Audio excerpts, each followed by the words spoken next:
की committee frame हुई है, डिस्ट्रिक्ट लेवल पे 6 की हुई है और ब्लॉक लेवल पे 4 लोगों की कमेटी फ्रेम हुई है। और ऐसे ही एक पंचायत लेवल में जो 15 लोगों की कमेटी फ्रेम की गई है। जो कमेटी 15 लोगों की फ्रेम की गई उसमें 10 लोग एसटी चाहिए और 5 लोग जो चाहिए वो अदर के चाहिए। और उसमें कम से कम भी इधर जो गांव के लोग हैं वहां 50% जनता वहां पे चाहिए। जैसे जहां हमारा 1800 वोटर है तो कम से कम 900 लोग यहाँ पे चाहिए था। और वो लोग चुनते उस कमेटी को और उस कमेटी को फ्रेम करते तो वो कमेटी बनाई जाती थी। मगर यहाँ पे ऐसा हमारी पंचायत के अंदर ऐसा नहीं हुआ है, क्योंकि आज हमें प्रेस कॉन्फ्रेंस करने की जरूरत इसलिए पड़ गई क्योंकि यहाँ पे हनेर गर्दगी डाली हुई है, जहाँ पे कोई सुनवाई नहीं है, जहाँ पे गुंडागर्दी चल रही है, अपना राज चल रहा है यहाँ पे। इसलिए आज हमने मीडिया के द्वारे और प्रेस कॉन्फ्रेंस के द्वारे ये आज हमें बोलना पड़ रहा है कि यहाँ पे जो हो रहा है वो बहुत गलत हो रहा है। क्योंकि वो फ्रेम जो कमेटी की गई उसमें जो लोग रखे गए वो एक ही बाढ़ के हैं और वो फोन पे कमेटी फ्रेम की गई है। और उसके पंच जो है, एक पंच को चुना गया, एक जो सरपंच जी है वो उसके चेयरमैन बनाए गए हैं और बाकी लोगों को उनको पता भी नहीं है जिनको चुना गया कि वो forest act right act committee है क्या, इसका मतलब क्या है। और इसके तहत आज हमने ये प्रेस कॉन्फ्रेंस रखी है ताकि यहाँ पे जो कमेटी फ्रेम की जाती है, अगर रात को नोटिफिकेशन निकालता है और क्या इसकी आपको सूचना दी गई थी? इसकी कोई सूचना नहीं थी, क्योंकि जो नोटिफिकेशन हमने देखी वो नोटिफिकेशन रात को निकाली गई और उसपे जो डेट डाली गई है वो 8/1/2020 डाली गई है, जो 21 चल रहा है, अभी 2021 चल रहा है। नोटिफिकेशन पे नीचे ये डेट लिखी गई है। और ये आप मैं प्रेस कॉन्फ्रेंस के द्वारा ये कहना चाहता हूं कि इस चीज को आप डीपली जाइए, देखिए कि 2021 चल रहा है और इनका जो नोटिफिकेशन निकलता है वो निकलता है 8/1/2020। हमारी नोटिफिकेशन फोन पे है हमारे पास और फोन पे देखिए हमने पढ़ा है। और जो कमेटी बनाई गई तो हमें कमेटी पता नहीं थी। और जब मैंने ये ब्लॉक के अंदर मैंने अपने सेक्रेटरी को पूछा कि ये कमेटी फ्रेम किसने की, तो सेक्रेटरी साहब कहते हैं कि हमारे जो डिस्ट्रिक्ट में 12 लोगों की ही कमेटी रखी गई। मैंने बोला पॉलिसी के द्वारा जो हमारा फॉरेस्ट राइट एक्ट कहता है उसमें 15 लोग हैं तो 12 क्यों है यहाँ पे। तो कहते हैं कि आप छोड़ दीजिए, ये एससी और एसटी के लिए है। ठीक है, हम मानते हैं एससी एसटी के लिए है, उनको चुनो। मगर एक उनका जनरल बॉडी मीटिंग जहां गांव के अंदर होना चाहिए थी कि नहीं होना चाहिए थी, होना चाहिए थी, बट वो नहीं हुई। जैसे यहाँ पे चलो उनको रखा गया, तो पंचोत पंचायत की मैं बात करता हूँ जहां से पहले कॉन्फ्रेंस की गई है और बीडीओ साहब को और चेयरमैन साहब को भी इस चीज की सूचना दी गई कि गलत हुआ और आज तक उधर कोई एक्शन नहीं किया गया। तो इसलिए आज हमें भी जरूरत पड़ी कि अगर उनके कहने से अगर एक्शन किया होता तो आज हमें जरूरत नहीं पड़ती, मगर नहीं हुई। और वहां पे एक फारूक साहब को वहां पे रखा गया है चेयरमैन। अगर ठीक है, जहां एसटी और एससी को ही ओहदा दिया जाता है तो वो कौन है, वो तो जनरल में आता है, मेजोरिटी में आता है, वो माउंटेन है। फिर उसको कैसे यहाँ पे चेयरमैन रखा गया?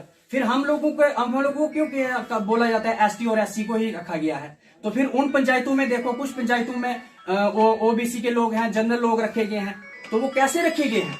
तो मैं मीडिया के द्वारा ये मैसेज देना चाहता हूं और डीसी साहब से खास करके निवेदन करना चाहता हूं और हमारे जो चिनैनी के हमारी लोकल एडमिनिस्ट्रेशन है, एसडीएम साहब हैं, उनको भी मैं धन्यवाद, उनको रिक्वेस्ट करना चाहता हूं अपनी पंचायत के द्वारा, अपने लोगों के द्वारा, कि इस कमेटी को डिसमिस करके और इस कमेटी के नोटिफिकेशन निकाले जाए और अच्छी तरह से प्रॉपर तरीके से जो एक नियम और कानून के माध्यम से जो चुना जाता है गांव के अंदर, जनरल बॉडी मीटिंग करके हमारी पंचायत के लोग उसको चुने, हमारी पंचायत के लोगों को इसके बारे में नॉलेज दिया जाए कि इस कमेटी का फायदा क्या है, आपको इस कमेटी को फ्रेम क्यों किया जा रहा है, इस कमेटी के द्वारा हम लोगों को क्या मिलेगा, कैसे हम लोगों की प्रॉब्लम सॉल्व होगी, या किस लिए ये एक्ट बनाया गया है, इस कानून को क्यों लागू किया गया है।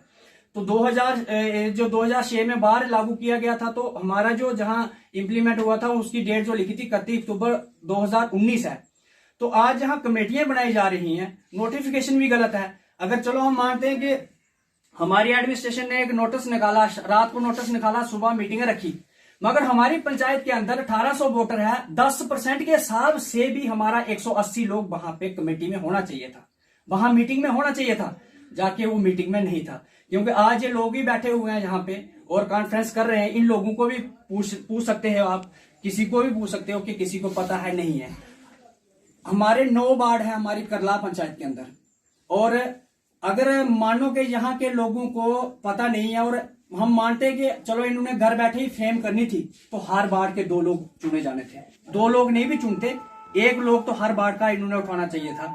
अगर इस फॉरेस्ट राइट एक्ट के तहत ये भी बताया गया कि भाई जो लोग 2005 से पहले से रह रहे हैं उन लोगों को लीगल तरीके से ये कमेटी लिख के देगी तो उनको जो जमीन प्रोवाइड की जाएगी वो वहां का बाशिंदा बन सकता है और उसको फरोख्त नहीं कर सकता, वो अपनी पीढ़ी दर पीढ़ी ट्रांसफर कर सकता है। ये सब एक्ट में लिखा गया है। मगर जो वार्ड नंबर अगर मैं बात करूंगा 1 है तो वार्ड नंबर 4 गली में है, तो अब जहां का जो चुना गया है उसको क्या पता गली में कौन कब का रह रहा है, उसको क्या पता वहां की लैंड किसकी है, उधर कब का वो बाशिंदा रह रहा है, उसको क्या वो राइट देंगे और कैसे ये लीगल माना जाएगा कि इसको जो जमीन दी जाएगी या इसके बारे में कार्रवाई की जाएगी। तो हम लोगों को इस सरकार ने अंधेरे में रखा है, हमारी जो एडमिनिस्ट्रेशन है इसने अंधेरे में रखा है, अंधेर गदगी डाली हुई है और आज हमें मीडिया के द्वारा प्रेस कॉन्फ्रेंस के द्वारा मजबूर किया गया एडमिनिस्ट्रेशन ने बोलने के लिए। और हमारे जो अधिकारी लोग हैं इन्होंने बिल्कुल ही गंद डाला हुआ है और अगर ये गंद नहीं डालते तो आज ये हमें नौबत नहीं आती।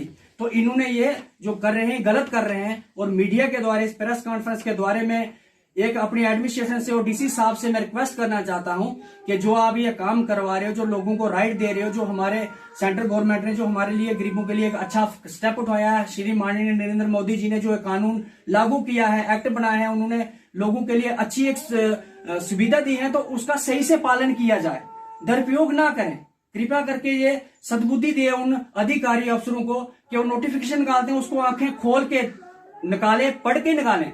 अगर IAS KS अफसर जहां पड़े हुए हैं फिर भी ये लोग गलत कर रहे हैं, तो मेरा ये निवेदन है कि आज मीडिया के द्वारा हम ये बता रहे हैं और रिक्वेस्ट भी कर रहे हैं कि इस कमेटी को जो फ्रेम की गई है इसको डिसमिस किया जाए और नोटिफिकेशन निकाली जाए और हमारे करला के अंदर इसको लोगों के द्वारा चुनकर इसको फ्रेम किया जाए है। जय हिंद, जय भारत।